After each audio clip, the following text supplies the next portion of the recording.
On Thursday, June 12th, Amir Levy, the budget chief at the Israeli Ministry of Finance, reignited a decades-long controversy when he said that the government must impose transparency on the Jewish National Fund, or JNF, a private company holding 13% of the lands of the State of Israel. According to the financial daily The Marker, speaking at a panel, Levy said the land is administered by the Israel Land Authority, but the JNF doesn't pay taxes on it, and the public doesn't receive a thing in return for the land that it owns.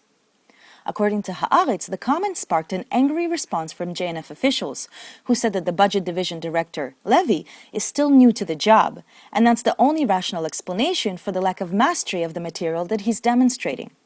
JNF land is far from being a government resource. Rather, it is land owned by the Jewish people. The Jewish National Fund was formed over a century ago for the purpose of purchasing land in what was then Ottoman-ruled Palestine. By the time Israel was established, the company owned less than 6% of the land. Shortly after, in the 1948 war that created the state and led to the mass dispossession of nearly 1 million Palestinians, the government awarded the JNF another 2 million square kilometers. Noga Kadmon is an Israeli historian who studied this period. קק"ל זה גוף שכבר קיים הרבה שנים, ועוד מלפני קום המדינה, ויש לה חלק בעצם בהעלמה של הכפרים מהתודעה של הישראלים. בכירים בקק"ל תמכו וניסו לשכנע גורמים בממשלה להרוס כפרים, למחוק את השרידים שלהם. המשיך במדיניות של קק"ל לטעת חורשות, בין היתר להריסות של כפרים, כדי להסוות את השרידים שנותרו מהם. זה יותר דברים היסטוריים, אבל כיום התפקיד העיקרי של קק"ל זה פיתוח אתרי נופש ופארקים על החורשות שהיא נטעה. ובמקומות האלה, בעשרות הכפרים שנמצאים בתחומים של הפארקים והחורשות של קק"ל, קק"ל בוחרת שלא לתת ברוב המקרים אינפורמציה למטיילים על הכפרים שנהרסו ועל התושבים שלהם. ואפילו נאמר באופן מפורש על ידי אחת הבחירות בקק"ל שהיה מגמה להסוות את השרידים. This land, on which dozens of demolished Palestinian villages stood, the JNF holds for the benefit of the Jewish people at large. As Nimrod Bosso wrote in The Marker on Sunday, what does it mean when the Jewish nation is defined as the benefactor of a company? And not just any company, but one which today holds a liquid capital of 4 billion shekels and 2.5 million square kilometers, whose potential value is dozens of billions more. The JNF has recently been the center of heavy criticism for its practice of discriminating between Jewish and non-Jewish citizens in the way that it allocates land. Sahad Bishara is an attorney and the Lands Division Director for Adallah, a legal organization that works with the Arab minority in Israel. The State of Israel basically owns 93% of the lands within its Green Line geographic space. And these lands were confiscated from the Palestinian citizens of the state, from the Palestinian refugees, and a public domain that they inherited from the British Mandate. Now, you have different types of segregation, and you have different tools that's used to exclude the Arab Palestinian citizens of the state from purchasing lands for residential use. One is a land owned by the Jewish National Fund, which comprises about 13%. The ILA administers the lands owned by the JNF according to the memorandum of the JNF, which means only for Jewish people. Now, in 2004, we petitioned against this policy, and the petition since then has been pending before the Supreme Court, and we don't foresee when the Supreme Court will issue its decision now. Since the creation of Israel as a homeland for the Jewish people, the debate of whether it's a democracy has been waged by many who criticize its tiered system of rights for Jewish and non-Jewish citizens. Professor Oren Iftachel of the Ben-Gurion University proposed another way of looking at the kind of state Israel is, an ethnocracy. In the first part of this story, we looked at the new law proposal brought forward by Israeli Prime Minister Benjamin Netanyahu, which will further entrench Jewish exclusivity in Israel and define the state itself as belonging to the Jewish nation at large.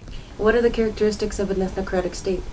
The main characteristic is that the distribution of resources and power is governed by ethnicity, not by citizenship. Citizenship is an envelope which is quite often hollow. Then there is a constant project of the state to create boundaries between majority and minorities. so the minorities will not influence the core of decision making and the character of the state. One of the main ways in which an ethnocracy maintains the control of resources in the hands of the ruling group is through the control of land. In this second part, we ask who owns the land of the State of Israel. And of course, the assumption is, unspoken assumption, that state land belongs to the dominant ethnic group, and this is why the ethnocratic states are so keen to nationalize land. In 2009, the Israeli Prime Minister proposed a land reform that allowed for the first time since the creation of the state, the privatization of state lands. This opened the door to the sale of refugee lands, previously held steward by the Israeli Lands Administration.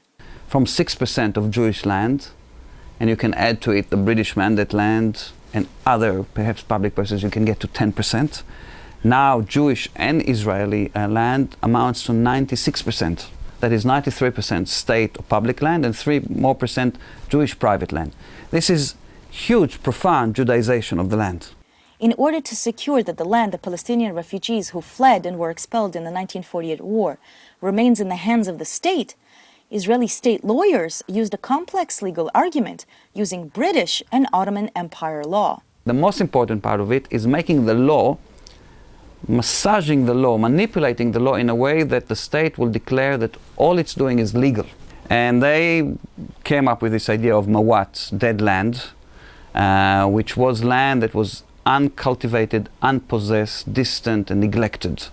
And they specified that it's more than half an hour walk or more than a mile and a half from the last place of residence of a town or a village. And the idea was to encourage people, if you went and cultivated mawat land, it became yours. The British came and they didn't like this. They didn't like this because it was dynamic. It was Eastern system. And they also made an attempt to register the land. They actually went village to village and they actually registered the land according to the indigenous system. Today, the Bedouin in the Negev desert are the group at the forefront of the struggle for equality in land ownership in Israel. While many of their lands were registered with the Ottoman Empire, Israel refuses to recognize their right to their land and instead refers to them as infiltrators. On Saturday, June 14th, Israeli authorities demolished the Bedouin village of Al-Rakib for the 70th time. The village sits on lands allocated to the JNF, and its residents were violently removed from their tents by dozens of riot police, while their makeshift mosque and water tanks were demolished. Surrounded and forced onto the last remaining structure of the village, the cemetery, they were showered with tear gas. So in the Ottoman law, they said the land, uncultivated land, as I said, has all these steps, and never does it say that it becomes state land. But Israel took this and took another order from 1933, and they married the two. And they come in the 1970s and say, these two allow Israel to declare all uncultivated land as state land. And the courts accepted it because there was no opposition. Both the Bedouins and the Palestinians didn't have any expertise. It's only now that, because of our research and some other people's research, that we challenge it seriously. And it's going to come to the Supreme Court very soon. But overall, over the years, you can see how the legal system becomes ethnocratic. For The Real News, I'm Leah Turchansky in Tel Aviv.